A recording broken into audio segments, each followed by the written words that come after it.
This is it, people. This is what you've been waiting for.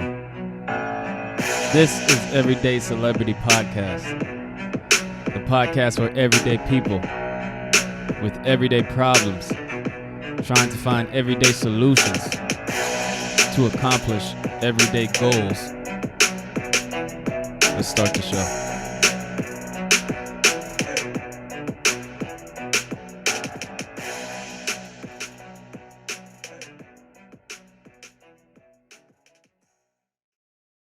Welcome to another episode of Everyday Celebrity Podcast, the number one podcast in Oakland, the number one podcast in the Bay Area.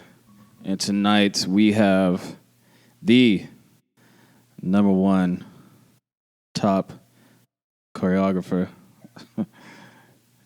in Oakland. We're going to talk about her life, and we're going to dissect it from childhood to teenagehood to Thoughtin' in the Streets. I mean, if that was part of her life. Welcome, Mama P, Paula, aka Mama P, to the show. How are you? Hi, I'm good. Thank you for having me. How was your night? What time is it? It just started. 7. Okay. It's been all right. Yeah, you. Okay. I get the vibe you sleep a lot, right? Cause seems like because that's what all you fucking post like. Oh, I'm sleeping, I'm in the bed all day. I love to sleep. This is definitely the season of sleep because it's cold as fuck outside and it's raining and like it's just not that deep to be outside. Pull the mic closer to you. Catching pneumonia. So yeah, but no, I don't sleep a lot. I work a lot, but I sleep when I can. Yeah, we're going to get into your job, but because that's one of the reasons why I wanted to talk to you. Because of your job working with the youth and ask you some questions on like the state of like youth culture right now. I think it's fucked up, but I mean you might feel differently. But let's start from the beginning. All right. Where are you originally from? So I am first generation here from my mom. My mom's from the Philippines. Mm-hmm. And my dad's from the Bronx.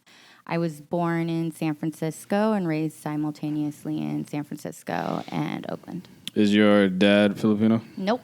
Irish. Is he like one of those niggas in the army who met your mom? No.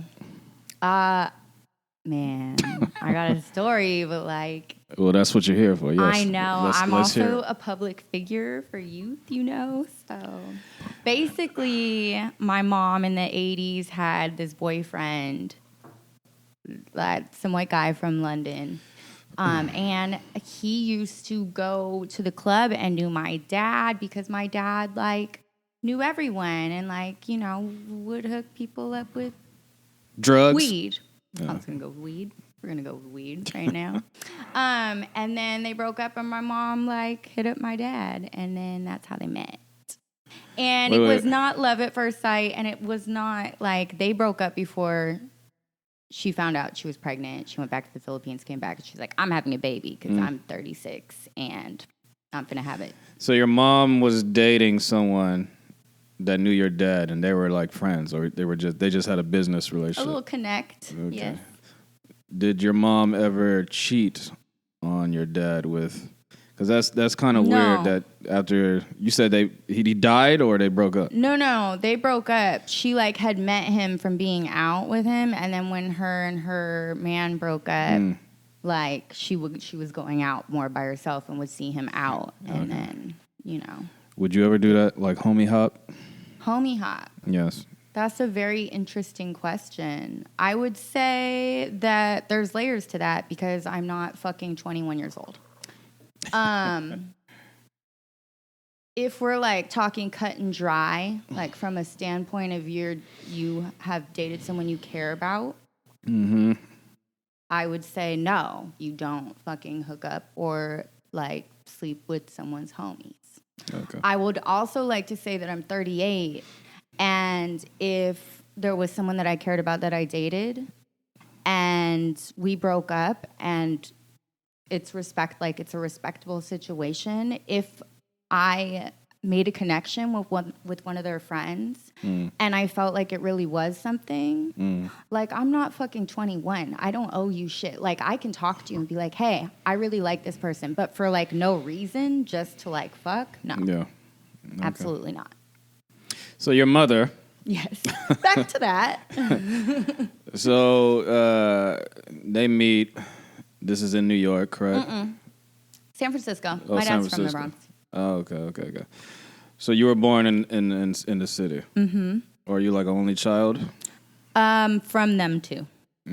So I'm the only child of my mother, and then my dad clearly has a thing for Asian women.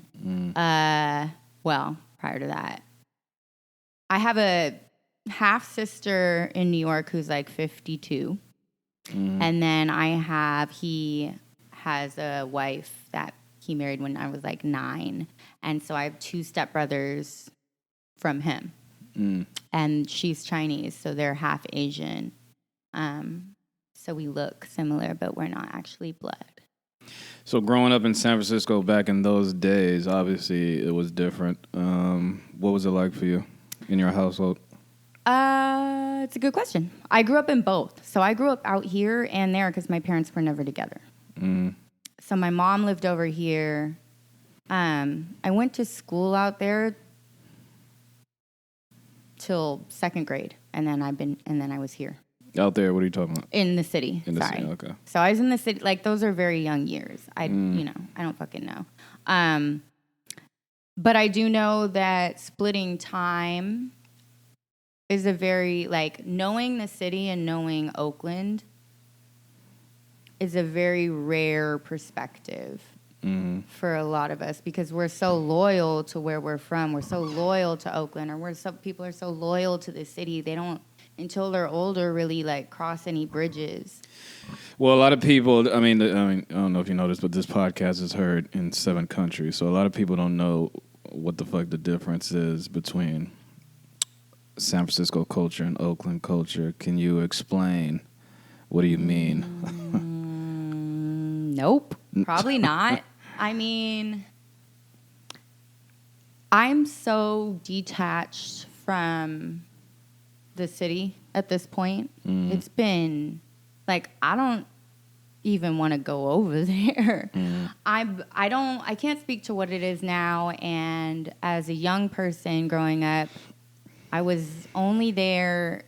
My dad had a Taekwondo school in Western Addition. So I had to have my black belt to be able to date. So I really was just like in the martial arts studio when I was over there. And it wasn't. Your dad said you had to get a black belt before you can date? He said I had to have a black belt to be able to date. Did he say that because he didn't think you was gonna get it, or for just so you can fight niggas off? Oh no, he knew I was gonna get it. Oh, okay. And even though I fought him on it because martial arts was his passion, not mine. I feel like every man should maybe make their daughter do that. It's not a bad skill to have. What did it teach you besides fighting? It just, one, I'm very, very, like, it just taught me a lot of, I think these things are like, what's the word? I think that should be ingrained in you because it's ingrained in me, but like being aware of your surroundings and like, I'm just very, I don't know, aware. Also, I'm able to take care of myself. Not like I'm going to fight people, but I know more than the average person. And I'm not ever concerned about women. It's men. More than the average person that I'm like prepared to escape because we don't fight men. We disable them and run. That's good. Ladies. That's good. You think like there's too many women out here who think they can just hit a man and nah, bro, the man is not going to hit him back. I mean, first of all, I'm not going to start the fight, but there's a big power dynamic that's not like, if you're smart, it's common sense. Like, just you don't go blow for blow with a man. Like, you don't do it. And I'm a smart fighter, but I'm still not trying to fight no man. Like, I'm going to take your kneecaps out and dip so quick. When was the last time you got in a fight with anyone? I think maybe like when I was 22 outside of Suite 181 in San Francisco, for anyone who knows that throwback. I remember that place. Yeah. Good times. Yeah, some typical girl shit. Girls hating on each other. No. My baby daddy, we were fighting. It was our friend's birthday. And so we were leaving the club, like, just all irritated. And we were walking out, and then, like, some big, like, one of the Samoan bouncers just kind of shoved me out of the way as he moved past.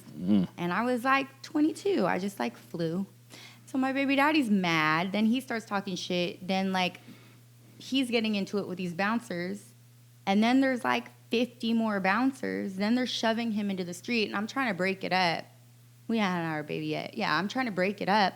And the big Samoan guy looks at me, takes me in the middle of whatever, Larkin Street, Eddy Street, wherever the fuck it is, and shoves me down, like, in the middle of the street. Mm-hmm. So then they all take off, and then these two girls are just sitting there across the street laughing, talking about, that's what the fuck you get. And I just remember seeing them getting up, and, like, I'm not the type, like, if we're gonna fight, we're gonna fight. Like, bitch, I ain't gotta say shit to you. Like, we're not gonna, like, scream at each other all day. I just got up, walked right towards them, and, like, went for it, and I beat both their asses. And by the time my baby daddy came back with one shoe on, I was handcuffed sitting on the curb. Yeah. And both of them was just out. But that's the last time, and it's been a very long time, and I don't condone fighting. Okay. So growing up, and when you were growing up, was your mother, I forgot, was your dad and your mom in the same household when you were growing up? Okay. So you stayed with your mom, basically? Yes. I was with my mom mainly, and then my dad on weekends for a while. Was she strict? Yeah. She was Asian. She's Filipino. I don't know. Are you in tune with your Filipino culture? Did your mom teach you all about that shit? I mean, she is the only one of 7 brothers and sisters that came here, and she's the baby. So she came from a huge family, and it was just us. So more than anything, I am taught more about, like, just growing up with a mother who English is her second language, and, you know, you don't turn off the lights, you close the lights. And, like, there's... What? Like, I feel I identify more with my Filipino culture because I was taught so much more about it. My dad was like, what? He watched football and, like, steak and potatoes? I'm not sure. There was nothing there, right? Like, that's kind of it. For me, my connection with him is like the martial arts, which is not his culture. So, yeah, it was just me and my mom. So I would say that I'm very in tune with my Filipino culture, and I cannot speak Tagalog if that would be the next question. That's what I was about to ask you. Yeah. I mean, I'm assuming your mom obviously knows how to speak it. Why didn't she teach you? Oh, well, because I didn't want to learn it. And I really regret this, but when I was young and I was in trouble, when she's mad, she just starts fucking cussing me out in Tagalog, and it's so loud that it's, like, a little, like, traumatic. So, like, as a young kid, when you only hear it really, when you're in trouble, you associate it with, I'm good. Like, I'm not trying to, like, learn that. So...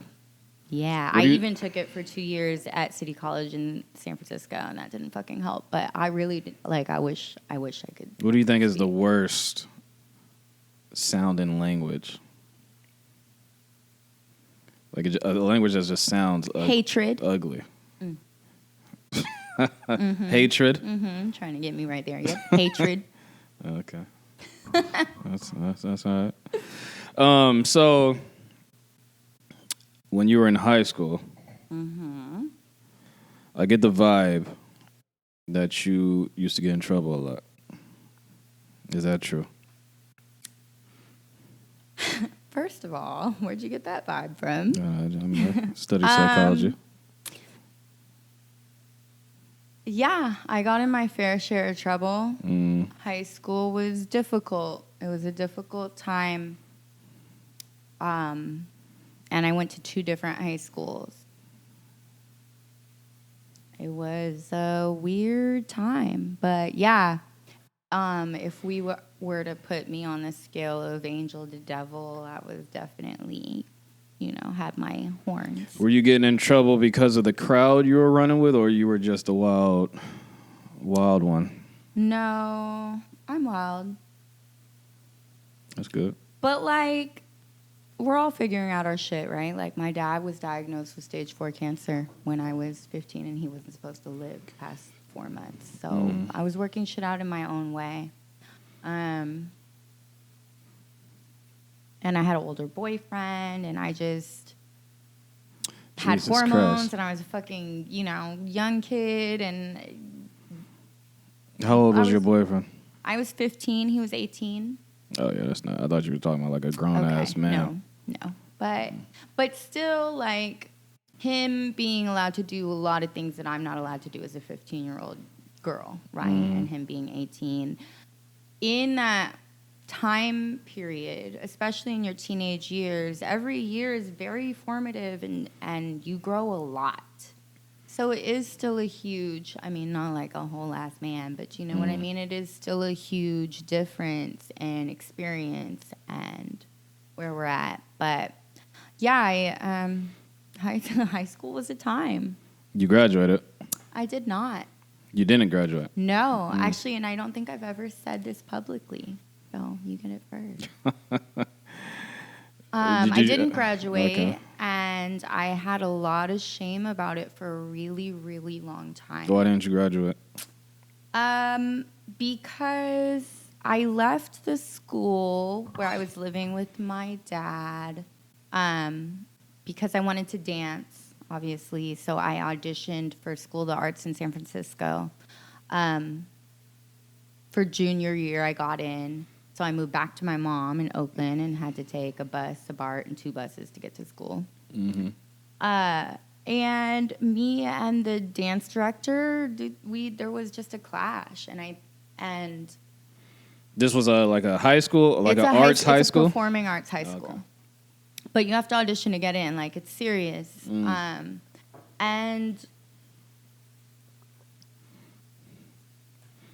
I feel like... What were y'all clashing about? I feel like she just didn't like me. I loved hip hop dance, and I wasn't as good in all the classical styles, but I really loved dance, and I have a classical training. She was basically if you just have to keep your grades above a 2.0, whatever, right? But when not even, it was just a marking period. It wasn't a what are they called? I know these. I work with kids. A semester grade. I lost a notebook for science or whatever the fuck. Anyway, so my grade went down, and she kicked me out of the program. She was like, you can't be in the end of the year. You can't be in this. And I'm like, I've kept it up all year, and it won't affect my grade. Anyway, I lost. If I am going to art school and traveling all that way, and you kick me out of the dance program, why? You kind of took away every incentive for me. That's why I'm there. Were you able to still go to the school if you're not in a dance program? Yeah, you were. But my school is from the start of school to lunch, and then everybody is in an arts program. So after lunch, everyone goes and does their discipline. And it's a small school. I really love what I do. I really wanted to, it wasn't in the beginning of the year. It was close to the end of the year. We were getting ready for a huge thing, and I had parts, and I was in it, and she just took me out. So my teachers fought for me because she's not my teacher. She's just the director. But she wouldn't let me do it, and I just kind of... So it was just that one time she kicked you out? Yeah. You didn't get a chance to fix the problem and get back on? And so I just kind of felt fuck it. And then I was also old for my grade, so I was going to turn 18 before my senior year, like right at the beginning. And I was just like, I mean, everyone graduates on 18. Huh? So everyone graduates when they're 18, though. Yes, but a lot of people don't start their senior year an adult. It happens during the year. I was old for my grade. Okay. So I could have been on the very young end or the very old end, and my parents picked for me to be older. So I was just like, well, I want to dance. Like, fuck it. I'm not going to go to a new school in my senior year, and I'm not going to continue here not dancing. And I just I had been professionally dancing in dance companies since I was 16. So I was already dancing every night and going to practices and rehearsals and performing. Mm-hmm. So I was just kind of like, yeah, fuck y'all. And I had so much shame about it for so long. So you dropped out of school? I dropped out of school. Well, I enrolled in City College with the intention of getting a AA, which can, leverage that out. But did I do it? I did not. So you don't have I have no degrees. You have a GED, don't you? I do not. So you don't have a GED or a high school diploma? No. And no one knows, but now everyone knows. Jesus Christ. I would have lied if this was 5 years ago. The shame I used to get. I would have anxiety about it. Uh-huh. But you don't feel like you can always still get it, obviously. Oh, I could, but I don't need it. Mm-hmm. But okay. So I work with young people. I have gone back and forth about this for so long because it was really shameful for me, just coming up and finding jobs and being nervous to fill out applications. But now that I have my career and I work with young people, I don't suggest that anyone goes out and does that. Don't be like, fuck school, you don't need it, because you do. Yeah. I really fucking, it was, for me, for a long time, a really huge source of shame. And because I chose arts, I was able to get around it. But if I could go back, I would do it differently. Mm-hmm. But I do not need it for where I'm at. And I also see big corporations rethinking about people not necessarily needing a bachelor's degree now when they apply. There is different types of thinking that you can't get in school. And I think a larger collective thinking and celebrating people for the different ways that they contribute to the pot is something that is acknowledged now, and it wasn't then. Mm-hmm.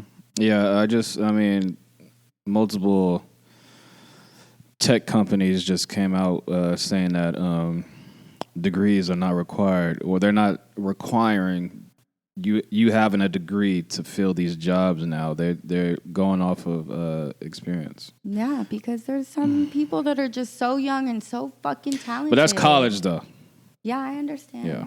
I don't think, as far as school, I think... I'm well aware of what you're saying. Yeah, I'm just saying I wouldn't suggest anyone to do it, and my journey is personal to me, and there are things that I would do differently, but I'm not ashamed of it anymore, and I am proud of where I'm at, and I can stand in a place where I know that I'm impacting young people, and we could talk about it if they want to.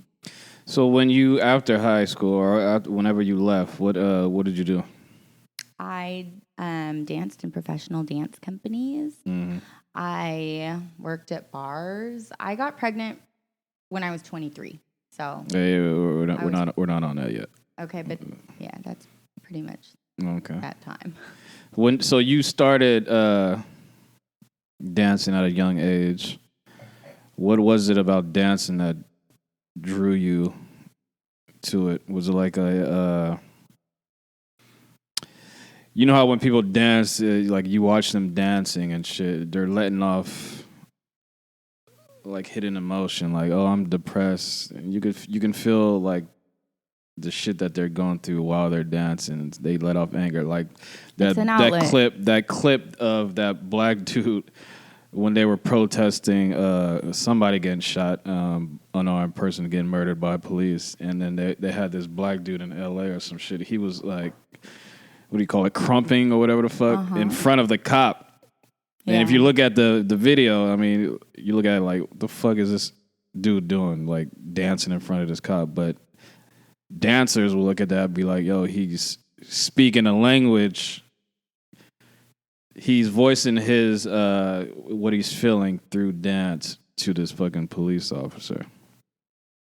Yeah. And not saying it verbally, you know what I'm saying? I mean, like any art, dance is an outlet, right? Whether it's rap, whether it's doing murals, whether it's singing, whether it's writing, it's an outlet for your feelings and your emotions. And I think that dance is a form of resistance, of joy, or raw emotion. And I can't speak too much to crumping, but I do know that it is an LA based dance. Like it's a street dance. It's like it's. I don't. Yeah. I'm just asking, what about dancing made you fall in love with it? I started dancing when I was 3. Mm-hmm. I was in ballet, and then from there, can I hit my vape? Yeah. Because now we're just telling all the secrets, and now the kids are going to see all of it. Yeah. First of all, kids are doing grown-up shit nowadays, so... Yes, but whatever. I'm also the face of an organization and a public figure for youth, so here we are. And I went to San Francisco Ballet, which is very prestigious and very white, very rich. I was there on a scholarship, so there was that. I liked it. I don't know. I was young. Who knows what you like when you're young? But I just remember taking my first hip-hop dance class in 2nd grade. Mm-hmm. Shout out Miss Betty. And Janet, self-titled Janet, had just came out. And she was teaching us a dance to If, which is completely inappropriate lyric-wise for our age, but I didn't know that then. But I love that video. So good. Anyway, yes, so good. But I was like, this is it. This is, I feel alive. Like it just made sense. And for me, dance is like, I move through life, and we all do at so many different capacities, and there's so many layers, and we interact with people on so many different levels. When I dance, I'm the most powerful version of myself. Mm-hmm. Like I'm the strongest, and it's not contingent or tied to anybody else. Mm-hmm. And having a place where you feel that as a human, regardless what it is, whether it's if you fucking meditate or if you fucking knit, I don't know who the fuck knits. I mean, I'm sure a lot of people do, whoever. But wherever you can find that place where you feel untouchable, just like as a being, like this is who I am, I'm strong here, like this is the essence of me. You're not relying on anyone else. You don't need anyone else to make you whole. Like, that is a beautiful thing. And I found it really young.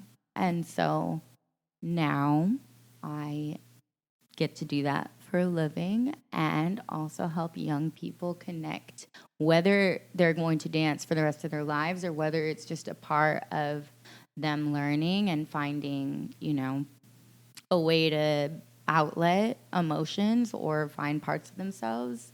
I'm so happy to be a part of that journey. So what do you do for a living? So with all the things I've said, here's my title. I am one of the co-director of Destiny Arts Youth Performance Company, which is a nonprofit based in Oakland. We're, I think, almost at 35 years now. Yeah. And our mission statement is to spark and ignite true social change through arts. We have hip hop, we have African dance, we have martial arts. We used to have a few more different options, but everything's from the African diaspora. And mainly our goal is to serve this community, and being that it was founded over 30 years ago, this community looked a lot different. So we don't even call it sliding scale. It's pay what you can. No one's turned away for lack of funds. But to provide arts and enrichment to community in places where funding is cut and it is not necessarily available to people, who are underserved. Do you think, do you feel some type of way when white or non-African instructors are teaching black kids how to dance to African, how to African dance? Ooh, that's a good question. African dance specifically, I've never seen it. I've never seen. You just said they teach African dancing at that place. Yes, Are the they teachers do. black? Oh, yes. All of them? Yes. All the teachers that are teaching this African dance are black there? Yes. Okay, that's Miss Julia, good. yeah. And her daughter also teaches. She's dope. She's a storyteller, Miss Julia. She'll be going on forever. I know this white girl who is in London. Well, she's not in London. She's not in London Weird. anymore. She's out here now, but she teaches African dance. To who? Well, to other white people. I don't see any black people in her class, but she's teaching African dance. And I'm like, first of all, where did you get your training from? Second of all, how the fuck are you teaching this to them? Yeah, How do you feel about that? I've never seen a white person teach African dance. Okay, but how do you feel about that? You don't have an opinion? They could just teach it? No. First of all, I'm not the boss of anyone. Second of all, it is not my culture, so I don't get to tell anyone what to do. But third of all, Mm-hmm. I mean, there is something that feels wrong, right? Yeah. But also, I don't know. I wouldn't sign up for that class. I wouldn't put my child in that class. It is someone's, that's not your culture. So but maybe I don't have the whole story. Like maybe she was born. No, you just said she was from London. Yeah, she wasn't born. Yeah, I don't know. I've never seen it. I don't know. How did you land this job? What brought you to this place? So I taught this was my first teaching gig. Mm-hmm. In 2004, when I was 18, I taught there. And I didn't grow up through destiny, which so many young people have in Oakland and Berkeley, because it's a youth company. Like I was already dancing professionally in adult companies by the time I was 15. So I was in the city practicing until 12 p.m. 12 a.m. I was just doing. I was on a different path, and Destiny is a very, very special place, and I was young and very, very had tunnel vision about what I wanted. So I didn't grow up there, but I was young when I started teaching there, and 18 is young since the kids that are about to graduate are about my age, right? But my experience was just more vast. Mm-hmm. So I was there, And I was there for maybe like 3 years. And then I took a break and came back in 2011. It was their original place where they were founded is like a block and a half from my house. So I get to serve and have been serving the community that I was raised in, which is really special because I think, and I've worked in a lot of schools, contracted. I've learned a lot about education. Like, I obviously had a lot of shame around education, and then working in schools, I learned a lot of things like that just opened my eyes. But I really do think it is very important. One, representation is important. Mm-hmm. Two, not that I represent very many, because there's not very many Filipinos around here. But I can name you're that. a person of color, I guess. But no, but even that, like specifically, like black educators is so fucking important. Second to that, it would be people that are actually from here. How are you to connect with young people that grow up here and you just are here from Teach for America? Like connection is important, and that builds trust. And they need role models, they need representation, and they need people who fucking get it. So, do you think more teachers have society is putting too much responsibility on teachers and not the goddamn parents of these kids? I think that's a good question. Wow. I think that teachers are underpaid. And I think that, sister, society is a fucking disaster at this point. The reason why I asked that is because, a lot of people say teachers are underpaid, but I think you should get paid based off of results. And if you are a teacher and all your fucking kids are failing, why the fuck you're a bad teacher? Why are you complaining about pay? You should be fired. There is no reason why, if you're a math teacher, you should have a failing student. You know what I'm saying? Because you're basically failing at your job. Your job is to teach this kid to solve this problem. And if you can't do that, then you're not a good teacher. You need to find a way to make this kid learn how to solve this problem. And a lot of teachers are like, oh, this little kid can't solve the problem, so there's something must be wrong with him. I hear that, and I have several different opinions. One, growing up with my mother not being from here, you're not supposed to ever be in trouble. You're not supposed to ever stand out, right? So whatever any adult says is right. They're just fucking right. And that's not the fucking case. As I got older and I worked in schools, I grew, I worked at Havens Court in East Oakland at Roots. And I was their dance teacher. So I was contracted and I was there every day because I was an elective dance teacher. And there were so many teachers that were there that were like first year, that were like 23. And I was, I don't know, 30? But like because of my upbringing, I was like, oh my God, like they just seemed older. Everyone just seems older. I just felt like there's a very specific way. And one, everyone starts somewhere.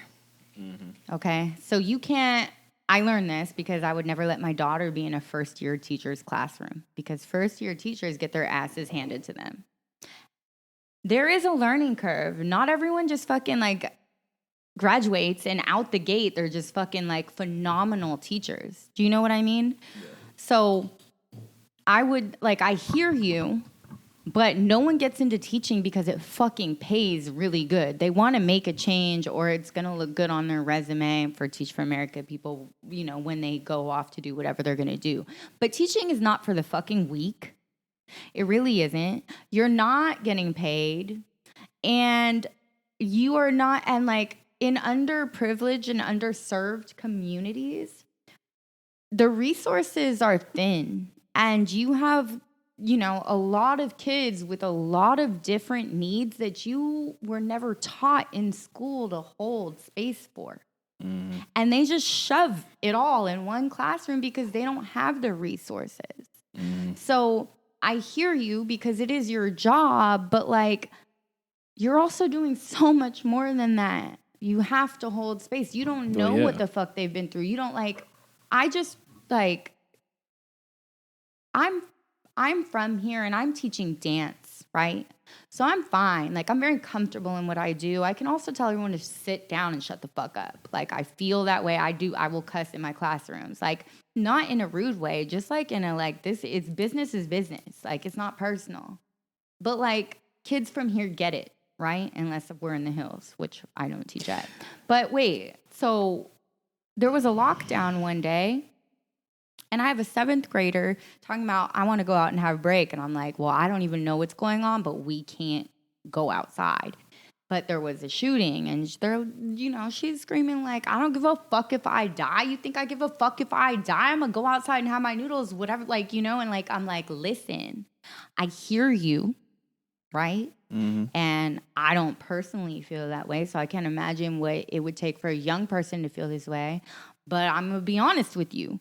I got 24 more kids in here that are low-key shook, and you're like, you're not helping. Like, if you could help me out and just like chill for a second, because they're panicking and you don't give a fuck if you die or not for your noodles. It's intense. And like, like a lot of people are not built to handle these situations. So great teachers come with experience and having these years of learning what it's like to cultivate and hold space for our young people in these communities. And you do it because you love it, because we don't do it for the money. So yes and no. When you are teaching a fucking dance step or whatever, if you have a student that's struggling in the group, mm-hmm. that can't get it, what do you do? Do you tell them to sit down? You can't. You just can't. You just don't get it. Go ahead and sit down. What do you do?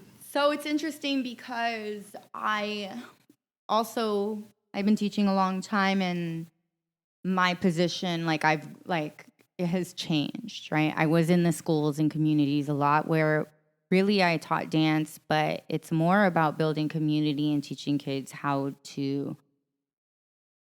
be in community and treat each other with respect. And oftentimes throughout their day, if there was one place they didn't shine in math, they didn't shine in English that day, they could come to my class and they knew they was going to fucking shine, right? And we all need that space.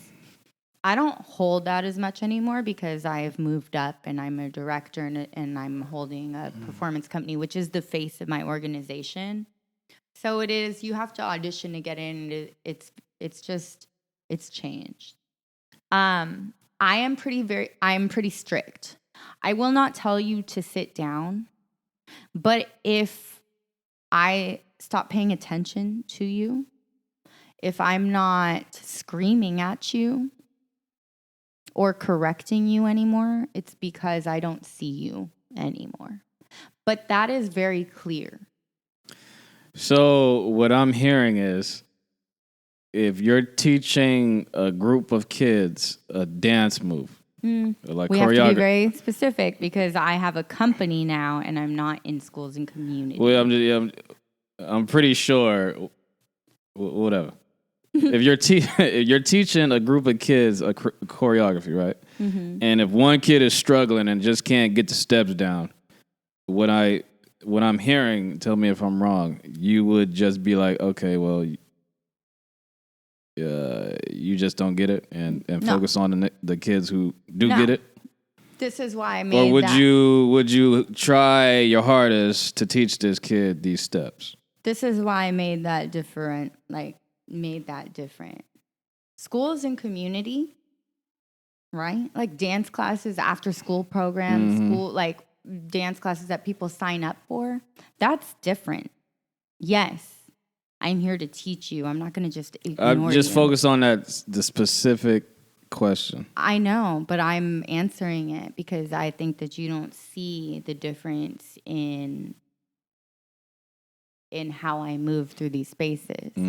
So if I'm teaching a bunch of third graders after school at MLK right down the way, which I have done like since September, if they don't get it, I'm not mad. It's not their job to get it. It's my job to be there and hold space. Like, I'm not going to make them professional dancers. I want them to have a good time, and I also want to give them tools to build community and be kind. Like, there's a lot there, right? I'm pushing something different into schools and communities than I am in my main job, which is a company that you audition for that performs at places. Like, we performed for Misty Copeland's flower premiere at Paramount. Like, this is the face of my organization. You have to audition to get in. You have rehearsals. Our show's coming up. They will be basically in the studio 4 times a week for 5 hours at a time. So that is a different space. That is for someone who auditions, goes through a 4-hour process, takes it very seriously, and it is way past having fun to dance. And like, you should be doing the work, you should be training, you should be at home working on it. Then being in schools and communities with youth that like signed up for dance because they want to dance because it's fun. There's different ways that I move and navigate those spaces. So yes, for a general dance class, for someone who just wants to dance and have fun, it's not even that deep. Like, I want to hold the space in total as a good space, right? I'm not going to just ignore a young person. Now in my dance company, where the expectation is that you are going home and practicing, you had to audition to get here, you perform a lot. We're going to have our show at Zellerbach. Like, this is a pre-professional performance company. So I do get you ready for the real world, because dance is no joke. There's a lot of no's, and it's not easy. You have to audition for everything you want to do.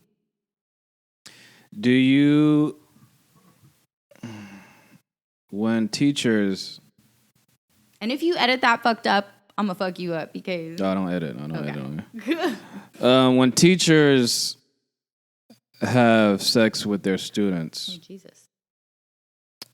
It's always the teacher goes to jail, right? Do you think anything should happen to the student? Are we going to put the student in jail for the I'm just misuse saying, of power? This is your, and you can ask however you want. Do you think there should be some type of discipline or repercussion? No. Of the student? No. No? No. Why is that? Just because no matter what, the abuse of power and the lack of judgment as an adult, even the power dynamic holding it, it's just, you have to know better. Like, they're young people. Like, think about all the stupid shit we did when we was young. I'm just saying, like, that, I mean, no matter what, if that situation happens, right, and a young person has sex with the teacher and then the teacher goes to jail, like, that's a traumatic situation regardless. But that's still the adult. Like, no matter how it plays out, like... Has any of your students ever tried to hit on you? No. But I have. Mainly girls. The dance scene, right? Mm-hmm. The dance scene, the beauty pageant scene, it could be depressing. Those are different scenes. Yeah, But I know, but I'm just talking. I say that because of I know where you're headed. The competition is more. Both of them are like competition based, right? Do you think there's a lot of what's the word? As far as like image, like girls, like a big girl. Do you think big girls like to dance, big kids, right? But do you think that they will ever a lot of them will never like go to a dance studio and try out for like a dance fucking school because they probably are not confident. You know what I'm saying? Because all these other girls society has put it in their yeah. mind. So do you think that is a big problem that you've been seeing in your whole career with these youth, or do you see it at all? Well, I absolutely see it. I think that it's gotten better from when I was younger. So my dance company, it's not just a dance company. We are a theater arts company. So every show, we make an original show every spring with a script written from our young people with issues that they care about, with issues that are real to them. And body image comes up a lot. I think that as a society, we are starting to find or make a lens that is celebratory of people's spirit and tenacity and talent over than like what has societally been the norm of acceptance and beauty. We still have a very long way to go, but I can't speak for beauty pageants because they're just that. They're beauty pageants. Like that, it seems toxic to me, you know. But as far as dance and expression and what you have to say and energy, like you can't. Energy is undeniable. If you have it, you have it. Yeah. And there's no discrepancy. Like, we don't discriminate at all. Like, you just got to be on your shit. You have to want it. You have to have that hunger, and you have to be talented. It doesn't matter what size you are. It doesn't matter what pronoun you are. It don't fucking matter. But when you see it, when you see a 300, 400 pound kid, right? Teenager. Do you think it's more important to tell this teenager, oh, you're 400 pounds, yo, you're beautiful? Or do you think it's more important to tell that teenager, listen, you're a teenager, you're 15 years old, you're 400 pounds, it's unhealthy. Let's work on losing weight. Why can't we do both? Because why can't we allow grace? Like, this is unhealthy, and I want you to work towards, like, something. Like, you make a goal, right? Like, this is, you have to have stamina. This is a sport. This is not for the weak. And also, we give ourselves grace because no matter what, you are beautiful. I think that there's space for both. We're not coddling, but, like, we don't. Do you know what I mean? Like, people are really fucking hard on themselves, and kids are really hard on themselves, and kids are really fucking hard on other kids, and really fucking cruel. And then, like, with social media and with the internet, like, I can't imagine what it would be like to be a young person now and not be sure of yourself and not,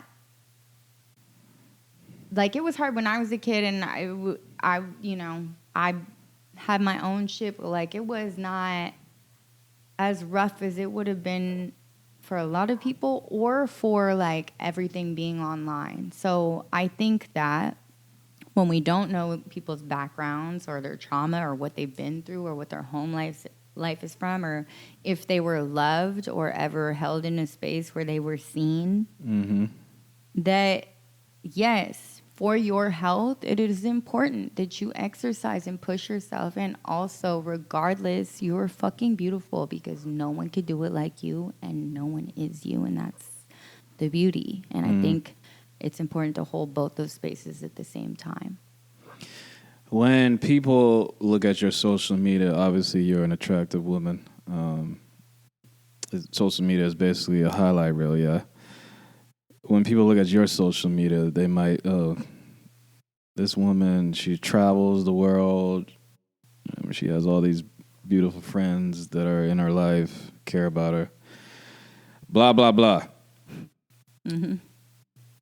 What is something, because when everyone goes home and they close that door and they look in the mirror, there's something that bothers them that they don't share with the world, that they want to keep inside.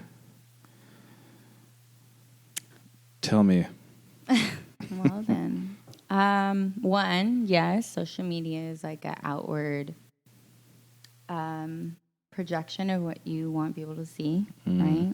What you feel comfortable sharing. And I would say that my page is mainly that. I would say that there's that, right? And then if you follow me and you watch my stories, it's like, it's not very different, but it's just very real. Like I'm very extremely real in my stories, right? I just kind of like ramble and say whatever and like post whatever. Like it is very honest. As far as for your show goes, I've told a truth that I have never told the public ever. So there's that. You already got one, but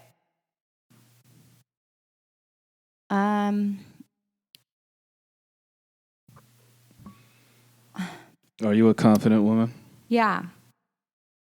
You ever been depressed? Yes. And you can be both at the same time. So back to your question, when everyone goes home and closes the door, I'll say this. I am extremely proud of who I am and the way in which I move and impact the spaces that are important to me. I move with integrity and the ripples run for generations. I feel so grateful and so proud of myself as an individual. I love what I do and I spread love and I really love our community. I think that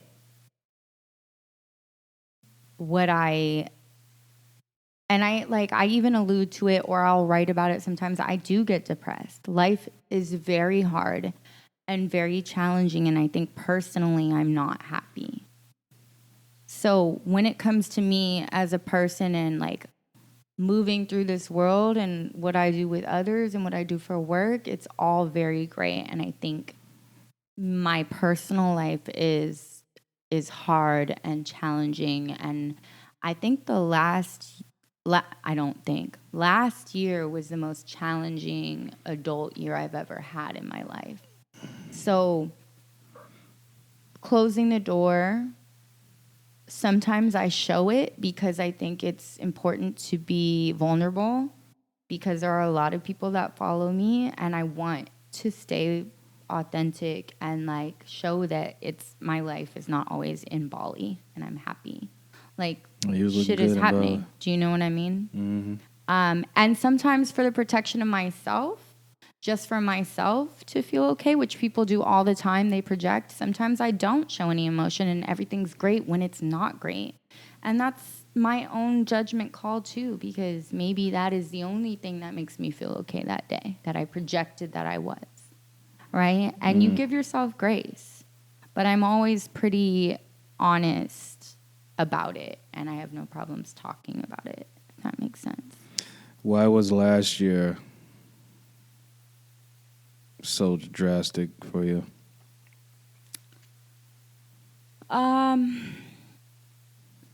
There was a lot of death around me and the people I loved.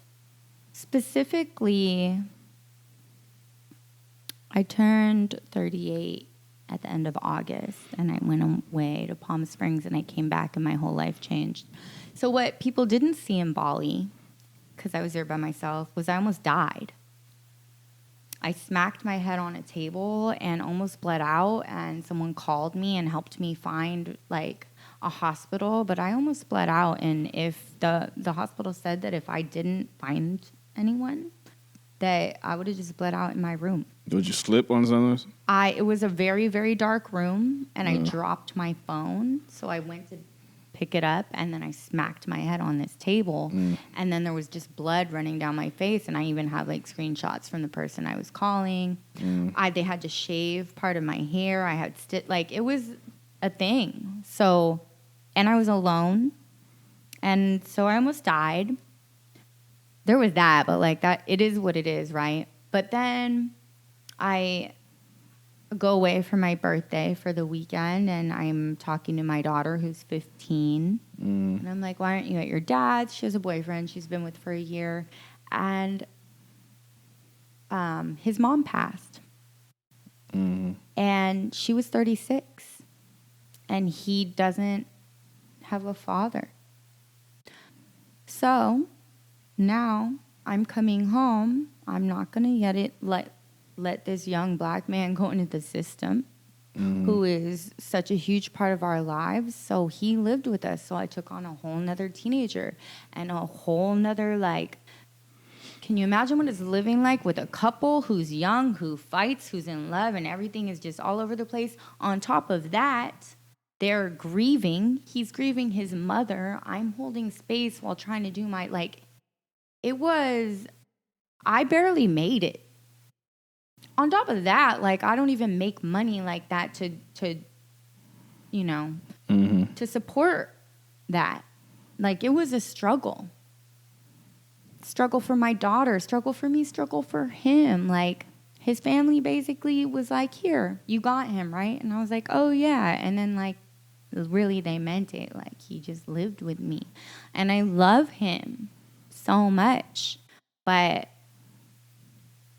nothing could ever prepare you for that. And that was life-changing for me. I stopped talking to a lot of people, not because, like, just because no one checked up on me, and my whole life had changed. All of a sudden, I had 2 kids, and they go to different schools, and now I'm meeting with his principals and making sure he's getting to class on time. And like,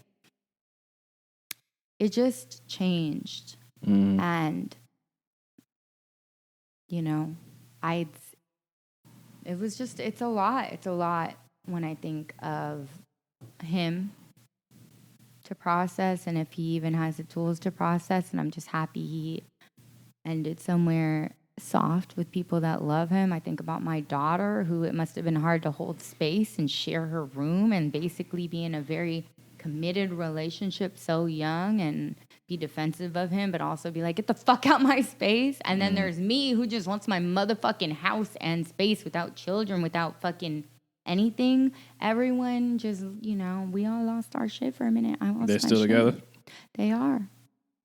They're still together. And just recently he moved to Berkeley with his sister, who's 19, but he's over every day, and I love him.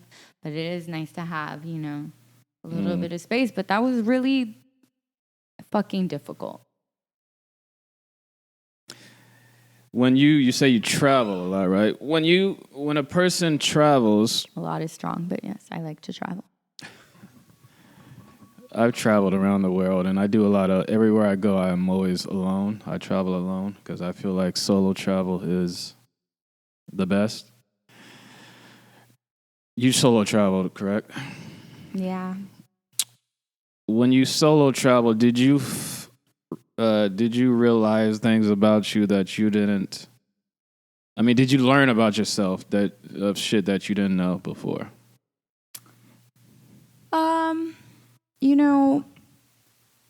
I've solo traveled a bunch, so maybe I feel like I should have a better answer and a more profound answer to that question. But the thing is, I'm so used to being alone that when I travel, it's just easier because it's cut and clear. I'm very comfortable being alone. I travel because whether I have somebody or I don't, I'm going to go see the world. Like, I'm going to go live my life. So If I had somebody, I would travel with them. But I don't. So I'm still going to fucking go to Italy, and I'm still going to go to the south of France, and I'm still going to go to Bali, and I'm still going to go see these places because you're only young once, and why the fuck not? But I feel lonely often. And it's weird because when I travel, I feel lonely here often, surrounded by so many people. And when I travel, I feel less alone and I'm by myself. Why is that? Explain that. I don't know. I guess there's no expectations. It's just me. And I'm comfortable with just me. Do you feel that way because when you're traveling alone, obviously, if you're alone traveling, you're not expected to fucking go out and party and meet people and be social. You can like sit in a fucking hotel 24/7. But here, people probably hit you up all the time, like on a Saturday. Oh, let's go out, let's go have drinks. And even though you don't want to, you feel obligated because then if you say no, you're gonna get backlash. You know how friends are. Like, why the fuck you always staying in the house? Something wrong with you and shit like that. So you try to portray that everything is good by going out, even though you're like, I just want to be in the house, and I'm an introvert. That's just how I am, and you're forcing me to be an extrovert. I don't have those problems. I am. Hold that. I gotta. Are we pausing? Yeah, we're pausing. Because I have to pee so bad. I gotta piss too. Okay, you go first. I was gonna say something, but then I was like, perfect. All right, we're back from peeing. There's from nothing, our potty break. There's nothing like a good pee when you've been holding it. That shit is so refreshing. Fuck, what we were talking about. I thought about it while I was peeing because I was like, we're gonna hop right back in because I had you being alone. Oh, here feeling more lonely here than when you travel. Yes. So I'm at the age where social obligations are not. I don't feel as bad. Like, talk all the shit you want. Like, I have a whole career, a daughter, and I'm gonna do with my free time what feels right to me intentionally. Like, I'm gonna use it intentionally. Yeah. Unless you're my good friend and it's your birthday, like, or something that you really need me to show up for, then I got you. But otherwise, like, you not gonna come out, or this is that don't mean shit to me, right? Like, not that it don't mean shit. It's just that if I don't have capacity, I'm not going to stretch myself because I pour into so many fucking people's cups that if my cup isn't full, then I can't pour. And me going to get drunk with you when I'm not in the space to, that does not apply. Like, that, sorry, there's 18 other people out there. Like, you'll be fine. Do you feel underappreciated? And when I say that, do you? I want you to answer career-wise and social-wise with friends. No. No and no. I feel seen.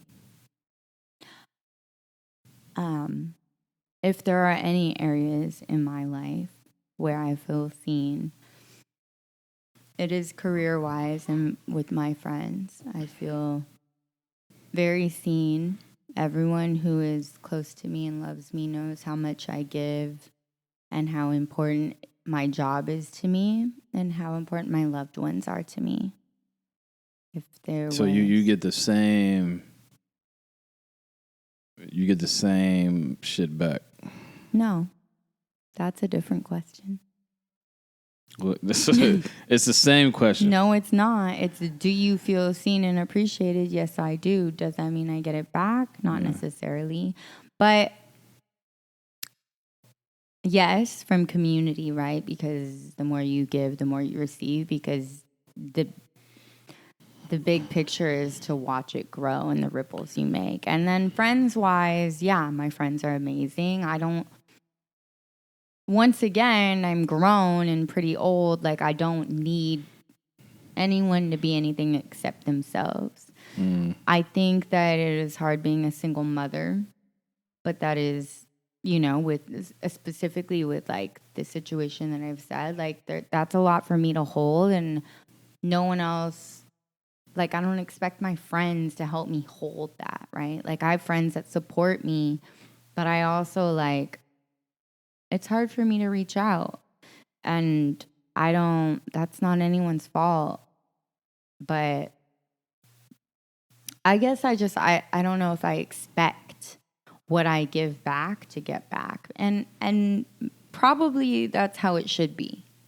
You shouldn't expect that what you give is what you're going to get. It would be nice if everything was reciprocated, but in where I sit and where I stand, that's not always going to be Do you the allow case. yourself to receive?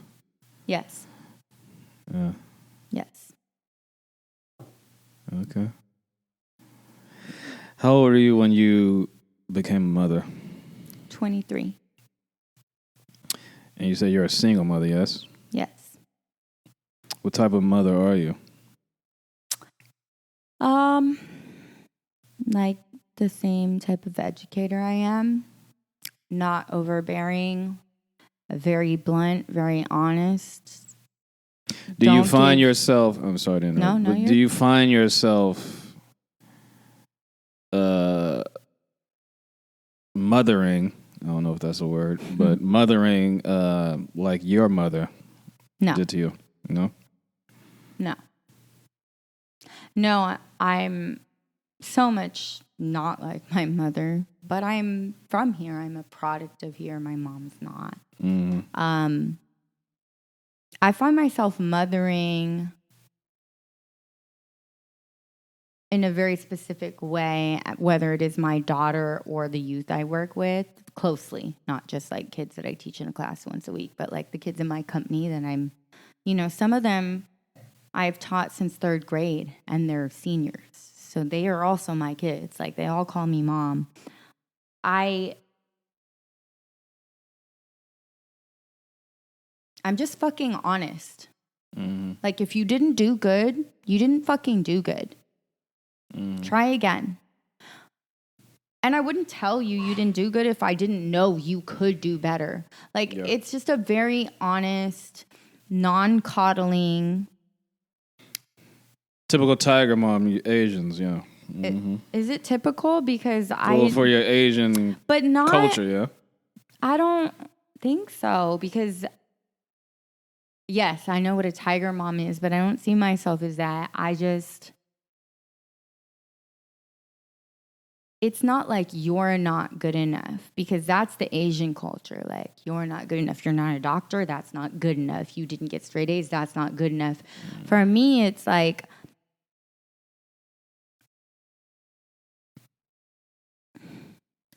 I don't know. It's just very real.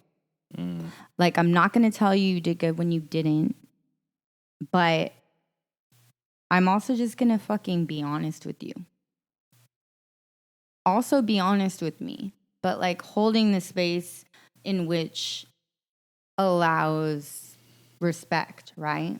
Mm-hmm. Like, I didn't like that. Like, there's a lot of tools that I've learned that like I didn't grow up with, because typical Asian parents and tiger moms is like the adults are always right no matter what. And I would like to have these kids challenge that thinking, because that's not fucking true.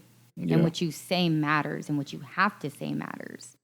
And so there's that. I want to give you your voice, and I also want to let you know that there's a standard, and I'm not going to ever give you, all my kids know this, I will never give you a fake compliment. I'll never fucking tell you good job if it wasn't a good job. Ever. Do you and your daughter have a good relationship? Yes, we're very close. Will she say that? Yes. Absolutely. Any of my kids would say it. Any of your kids? Any of my kids. and I be at Hello Stranger, and I be hearing, Miss Paula? And I'm like, oh my God. And they're like, you taught me at Westlake. And so I went to Larry June's concert, and then his social media manager was like, Miss Paula, you don't remember me? You're my favorite teacher at Westlake. And I was like, oh no. Like, I've taught generations of Oakland kids at this point, 20 years worth. Is the reason why you don't have any more than one kid is because of teaching? You feel like, oh, I got enough kids? No. I do have enough kids. But no, I just don't have a partner, and I'm old now. And I do have a lot of kids. You want more kids? Want is strong. Huh? Want is strong. I feel... Would you prevent not having a kid? That's a better question. Oh, prevent is also strong. I feel like we should cheers because this is the most personal interview I've ever given. Yeah, I told you. Yeah, no, I'm here for it. I don't need another kid. I work with youth all day long. I have a daughter. It's been challenging. And I'm single, and I have very little support. I do have a trigger of meeting somebody, right? And everything's perfect and everything's wonderful, and they're like, I need to have a kid. Right? Like, this is what's missing from my life. And I'm 38, so the clock is ticking, but it's not ticking for me. Like, I'm not missing another kid in my life. Yeah. But it does, like, it is triggering for me because men can be like, I love you, and then there's this great thing, and then all of a sudden they need a kid, and they can just, like, find the 20-year-old. So it's triggering for you when you meet an older man who doesn't have kids? Why do they got to be older? Well, And what do we consider older? Are we considering me older? Because then, yes. No, we're talking. Well, age with men and women are two different. There's two different views. Okay. Well, if you want to specifically talk about the dating scene, the older the man gets, the more valuable he is. The younger the woman is, the more valuable. I mean, the more she's wanted. So it's different. Yeah. So that's all societal bullshit. Yeah, it's bullshit to me. I like older No, women. but that's fine. It comes back to me, right? Being very sure and confident in who I am. Because regardless of looks or what is beautiful, societally like accepted as beautiful, who I am and what I stand for and the way I move through this world is beautiful. Period. So I know that I'm a beautiful person. Now, if there's a man who loves that, but like also is like, I really need a child. So like, I can't be replaced, but it is, but I could. Do you know what I mean? Because I can't give that to you. Or I'm not saying I can't, like, it's not like I'm in menopause. I'm just saying it's. You should feel flattered when a man tells you that. Tells me what? I mean, if he wants to have a child with you. Oh, yeah. No, yeah. No one says that. It's more like it would only be in a mature relationship where we're talking about a future, not just like off the rip like that. That happens all the time. And I'm like, sir, you are a child. That's crazy. But I just, I don't know. I'm not missing a child. I don't need another child. And I think that if I really loved somebody and we were in a very healthy relationship and that is something that they wanted, that I would be willing to start over again. Because my daughter is 15. She makes her own breakfast. She does chores. Yeah, she takes herself to school. Starting over is like someone needs you to fucking survive. You don't sleep. Like, they have to eat every fucking That's where the 15-year-old comes in. You tell the 15-year-old to take care of that motherfucker. Yeah. So it would be a total act of love. And, like, obviously, once the baby is here, like, we would all love them, right? But it would be such an act of love because I'm not missing that. But, people are. Do you think if me and you had a son, it'll be beautiful? Obviously. Why is that? Because we're beautiful. So you think I'm beautiful? Sure. Yes. Are you fishing for compliments? No. That's low key, though. High key, actually. Well, anyway. So why do you think you are a single parent? What happened? Because I asked this question when I talk to women. And I always tell them, well, did you see the signs? Did you see the signs? Did you ignore this sign? Did you ignore this sign? And you chose to have a child with this man. As soon as the child was born, he disappears. And I guarantee there was something that you saw that you ignored. And I'm not saying this is in your case, but this can relate to a lot of women where they ignore the signs. A nigga sweet talks them and shit like that. But there was a sign that they ignored, and someone told you, girl, don't do it. Oh, he loves me. He's going to take care of me. And then boom, as soon as the kid comes out, okay, he's in Texas. Don't fucking talk to women like that. It's like, because our mistakes are mistakes. Not for you. Anyway, 2, that's not my experience. Yeah. I was very much in love and in a healthy relationship, but I was young. And how old are you? See, the one thing about this podcast is... I don't ask you any questions? There you go. Okay, but you're closer to my age, yes? Mm-hmm. Okay. So, at our age, there has been... Huh? I'm older than you. Okay. So, at our age, there has been so many iterations and versions of ourselves.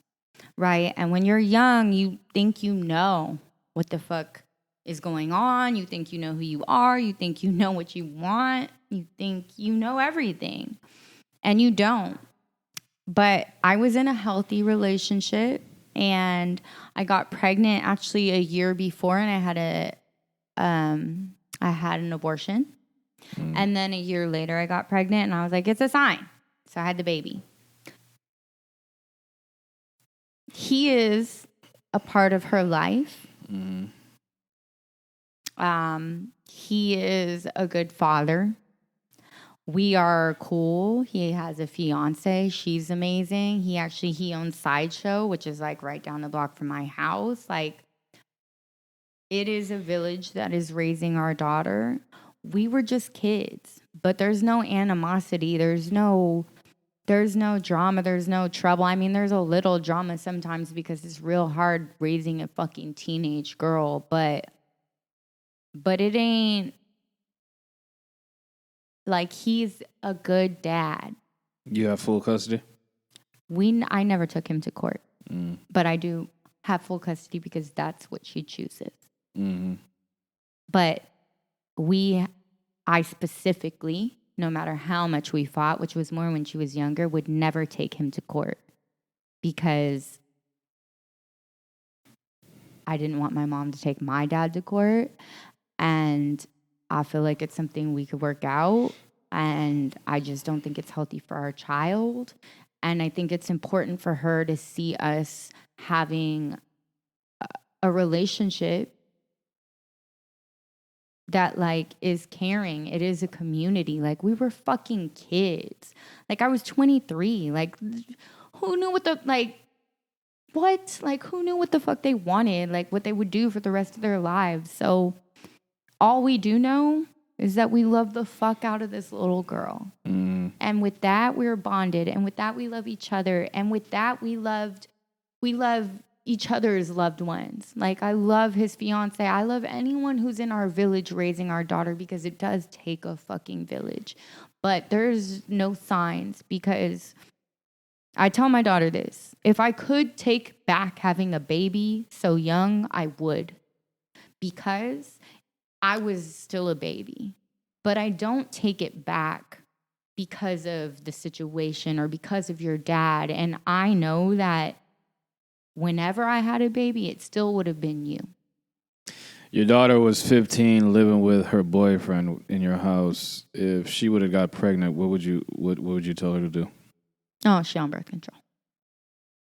Okay. We not playing that. We not playing that. That's just that. Why did you and her dad, why did that relationship end? What happened? Me. I think at first him. Oh, so you're taking accountability. I think we were young. There's a lot of accountability that can go all around. At first, he was just not around, and I would have to beg for like a date night. And then once I just was like, all right, well, done begging. I'm 24. Like, okay. Then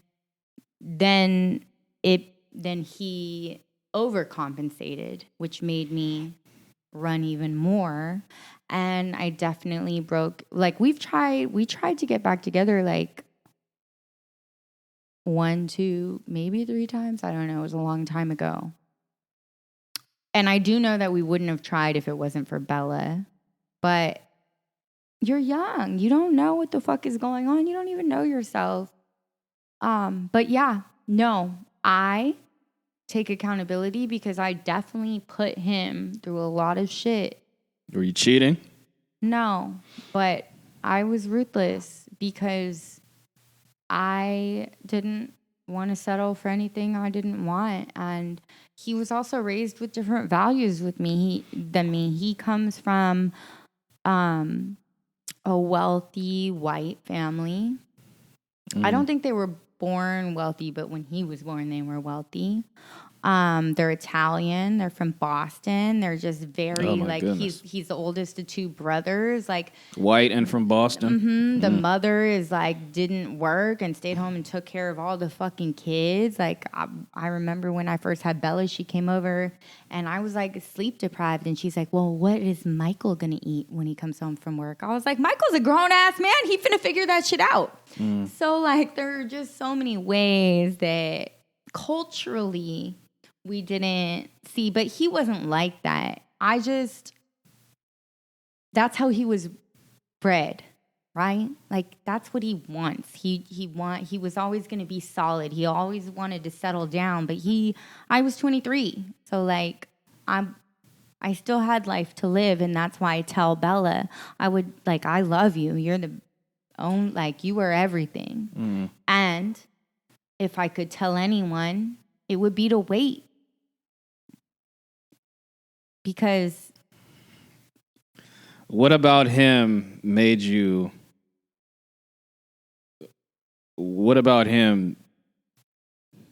be with him? We ain't talked about my ex in a long, long time with anyone. It's leading up to what I'm about to start asking.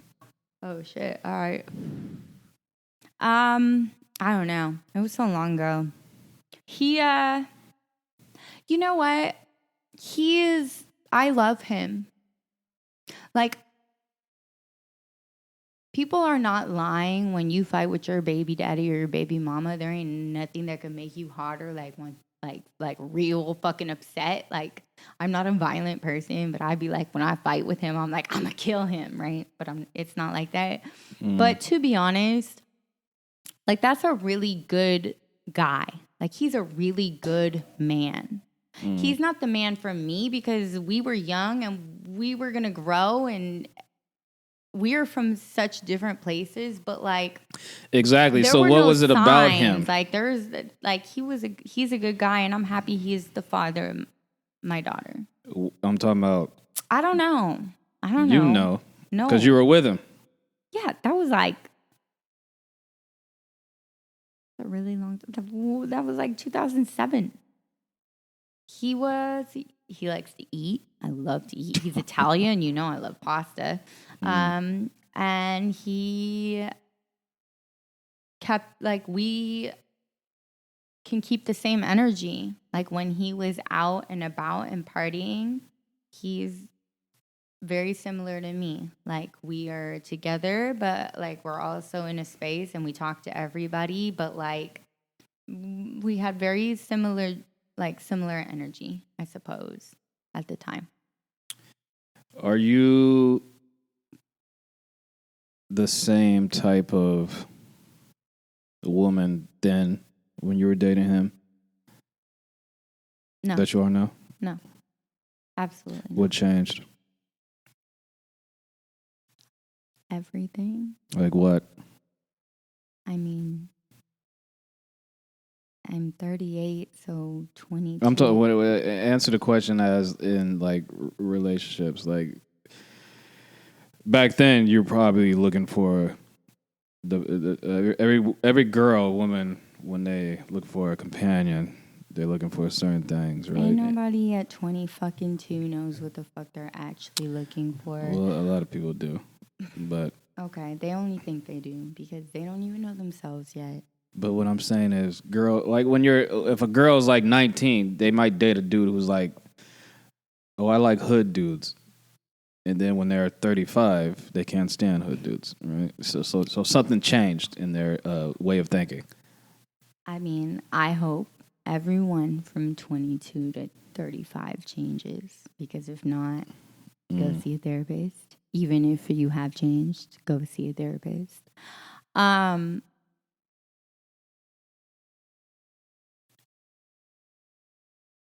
I've grown. And you either grow together or you grow apart. But growth is inevitable. And you can either lean into the discomfort of growing and figuring out parts of yourself, or you can lean into what is toxic and grow the toxic, right? But either way, you have to grow. And I think that in the stage of society that we're in, where you don't have to get married young and you don't have to do these things, that people are watering parts of themselves that people used to just like hide. And I don't know what's right or what's wrong, but I followed my heart every time, and I may have broken a lot of people's hearts on the way. But I always followed my heart, because if you don't, then you won't really be happy or be able to live your truth. And so I have grown into so many different iterations of myself since then that was hard and beautiful, and that's just life. I don't know. I'm universes away from the woman I was when I met him. What do you get inspiration from? Everything. Predominantly pain. But beauty. But pain. What do you think is more important, pain or beauty? Pain or happiness? As far as inspiration? inspiration and becoming a person. Those are different things. Yes. So give me two answers. I had this conversation recently. I think that art has saved my life, and I'm so grateful to be a creative and to make art for a living. I also think that pain, they always say what's bad for your heart is good for your art. And it's true. Like, the love songs, people love songs.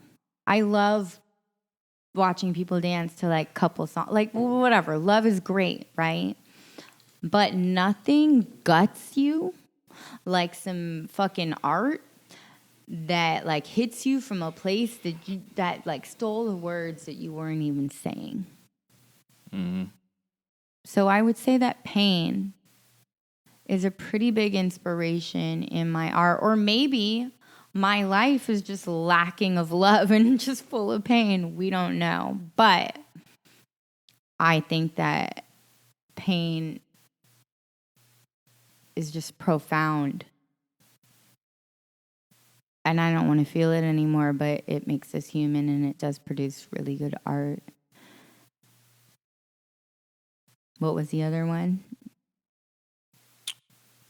You growing as a person.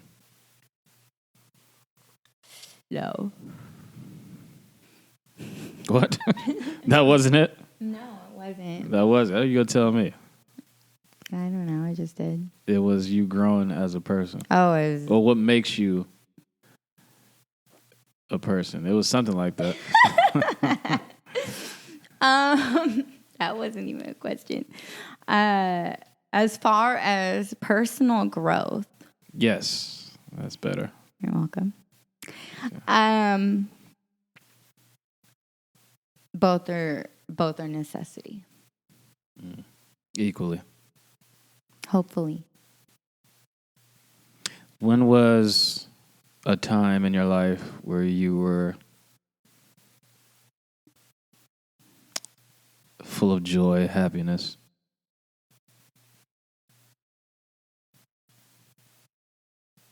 I don't know. You don't know?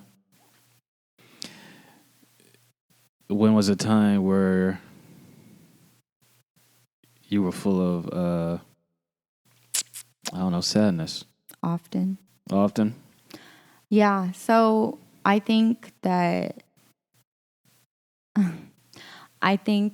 if you only know me through the lens of what I let a lot of people see, often Instagram or even general friendships, is that I hold a lot of space for a lot of people, and I know that the work I do is great, so I feel good about that. But me personally is a very, very different, it's very divided for me. And I'm not happy or very joyful or very positive. I think that the other half of me and like the way I navigate this world kind of pulls me, like it almost feels like my purpose is not personal.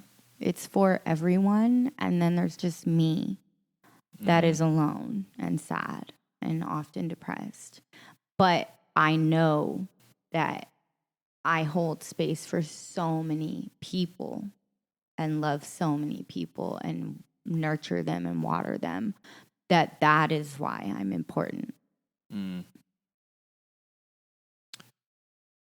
It's basically like Jesus or God, whichever one is this, who died because of everyone's sins. I romanticize death. Are you scared of death? Yeah, but I wish, since I almost died, like I told the person who like helped me find help, like I wished so many times that I had just bled out in that hotel room. Mm-hmm. Like life is really hard, and I'm alone, and I do it all by myself, and I hold a lot of people. And so I don't want to like die like a fucking crazy like slasher death. But like had I had died like that, like that's dying in glory. Like I I'm a good person. I've made a great impact, and then I don't have to suffer anymore. And then let's not even talk about getting old because that shit looks miserable. So had I just died in Bali on vacation on a freak accident, like, you know, it would, like, life is real fucking hard. It wouldn't be that bad. Like, I mean, my daughter, I would never hurt myself, but I struggle a lot. Life is very hard, and I'm so alone. So it's hard. What do you want to accomplish this year? I would like my nervous system to go back to normal. I would like... You got sciatica or something? No, that's physical. My nervous system. Oh, you got ADHD? Well, no, I have that, but like my nervous system, like my anxiety attached to other people, attached to different relationships. I would like peace, and I would like happiness. My life is very, very full.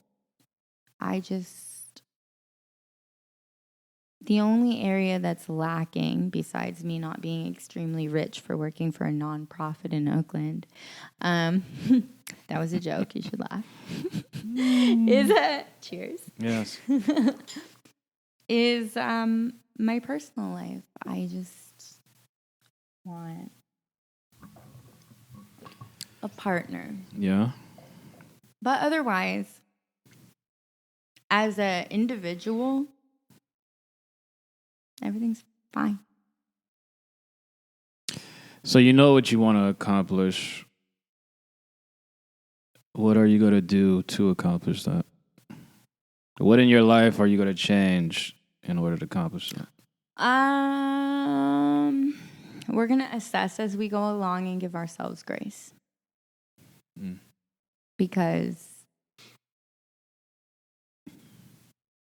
Well, there is a certain someone who had their eye on you and who's been trying to take you out for a minute. We're not going to say names, but he's a very handsome man. But yes. But yeah. There are many suitors.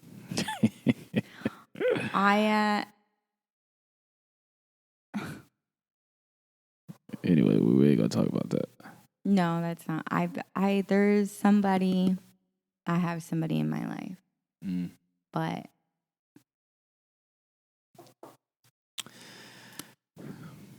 they have a lot of work that they need to do for themselves, which affects me, unfortunately.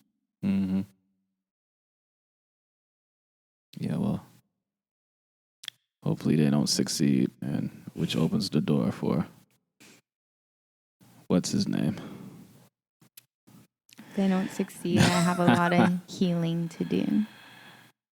Yes. What do you have? Are you working on anything now? Like any shows you want to? Yeah. This is your time. So every spring, my company does whole production, original production, and we've been at Laney for the last 15 years, and we do 2 weekends, and we also do a daytime show for all the schools and communities to come for a field trip to watch us. But our goal is to be at the Paramount in 26. So Laney is 300 and the Paramount's 1,500. So we're growing. So we're going to be at Zellerbach this year. In Berkeley? Mm-hmm. Okay. And per your podcast, I can get you some comp tickets. Oh, yes. Thank you. Yeah. When is this? It will be May 4th and 5th. Mm. So one opening night is the 4th, and then there's 2 shows on the 5th. And this is a dance show? It's a dance and theater production. It is dance, and it is youth talking about topics that fucking mean something. It is I always tell people this. People think they know what I do for a living. They're like, oh, we know her. We've seen her out. We talk to her. We see her Instagram. She dances. You don't know what I do until you come to one of my shows. And then you're like, oh, fuck. Okay. It's deeper than that. So no one would ever know me and what I do until they come to one of my shows. Mm-hmm. Okay. So that's what we're gearing up for. I am at 5 days a week starting next month, February. I will be 6 days a week. Then starting March, I'll be 7 days a week to like 80 to 100 hours a week. I will have no social life. And I will eat, breathe, and sleep this show. Nice. Social medias? At Mama P510. And then my babies, my dance company is at DAYPC5678. If like someone wanted to like donate to your cause, to our organization, whatever. Like, do you have any information on that? Yes. Go to destinyarts.org. And that is my organization, and everything will be on there. And you can even get a tax break. Follow for taxes. Also, where are my taxes at? Because I'm trying to file. Well, we appreciate you coming on the podcast, talking about your life. We got deep. I told you some shit I've never, only told people that like I really trusted. Yeah, well, and now it's going to be on the interwebs for people to see. Welcome to Everyday Celebrity Podcast. And any last words? Just be kind and give yourself grace. This is Everyday Celebrity Podcast. We are out. You.